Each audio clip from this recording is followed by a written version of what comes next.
बिस्मिल्लाहिर्रहमानिर्रहीम। अस्सलाम वालेकुम नाज़रीन, तव्हां ॾिसी रहिया Zulfiqar Ali Sahab YouTube channel. Inspector general of police Sindh, DIG Hyderabad ऐं SSP हैदराबाद सां सिधी तरह सां मुखातिब थींदे मां हिकिड़ी नंढी गुज़ारिश करणु चाहियां थो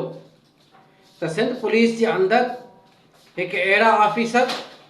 चाहे वॾा मुंशी हुजनि या ASI लेवल जा माण्हू हुजनि या SIP लेवल जा माण्हू हुजनि या इंस्पेक्टर लेवल जा माण्हू हुजनि,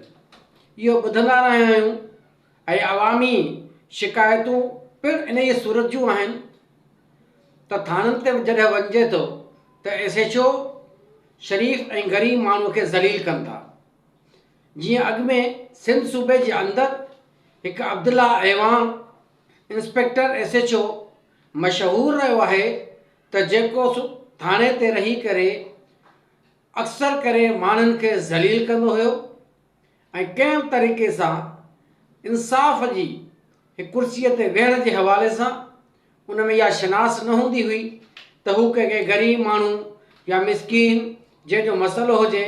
उन सां मिली करे उनजो तदारक करे। ताज़ो हाणी शर्जील मंगी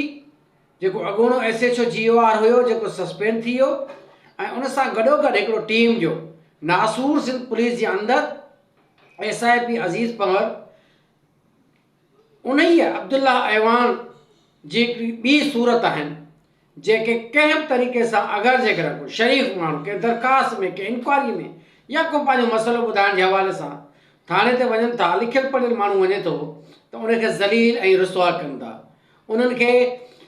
पंहिंजे थाणे जो रोब ॾेखारे करे, पंहिंजी पब्लिक प्रॉपर्टी सम्झी करे, पंहिंजो कोर्ट सम्झी करे उन्हनि खे गिरफ़्तार करण जे हवाले सां हरासमेंट करे, पंहिंजी मनमानी करे ऐं गैर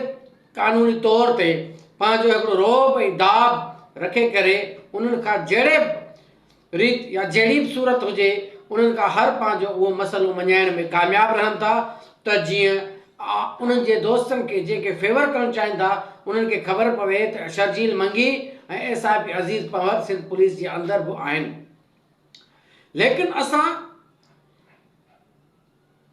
लेकिन मूंखे हिकु तजुर्बो थी चुको आहे त अदालतनि जे अंदरि ही कालियूं भेड़ियूं SIP अज़ीज़ पंवर जहिड़ा माण्हू जेके SHO जो ठपो,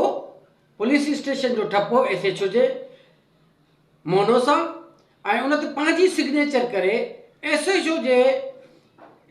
पर्सोनेशन करे, यानी पाण खे SHO सॾाए करे अदालत जे अंदरि रिपोर्टूं पंहिंजे सिग्नेचर सां जमा कराए थो ऐं अदालत में इहो तासुर थिए थो त SHO साहब अची रिपोर्ट जमा कराई आहे ऐं SHO साहब जी रिपोर्ट जेका डिटेल्ड आहे उन जे आधार ते कंहिं ग़रीब माण्हू जो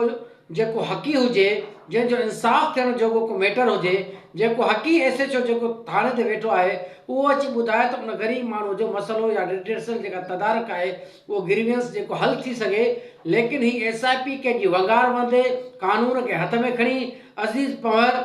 अदालतनि जे अंदरि SHO पुलिस स्टेशन जो ठपा इस्तेमालु करे ऐं उन्हनि जी सिग्नेचर SHO जी करे उन जे ठपे जे मथां अदालतनि में जमा कराए थो ऐं उहा डिटेल्ड इंक्वायरी रिपोर्ट खणी करे ऐं कंहिं बि ग़रीब माण्हू जे दरख़्वास्त गुज़ार जे मसइले खे रद्द कराए पंहिंजो पाण खे होशियारु ऐं चालाक सम्झे थो, पंहिंजो पाण खे हू अदालतनि जे अंदरि धूड़ विझण में कामयाबु तरीन SIP सॾाए थो त जीअं पुलिस स्टेशन जे SHO खे GR थाणो खे का ख़बर कान्हे त मुंहिंजा ठपा ऐं मुंहिंजूं सिग्नेचर्स SIP अज़ीज़ माल करे थो।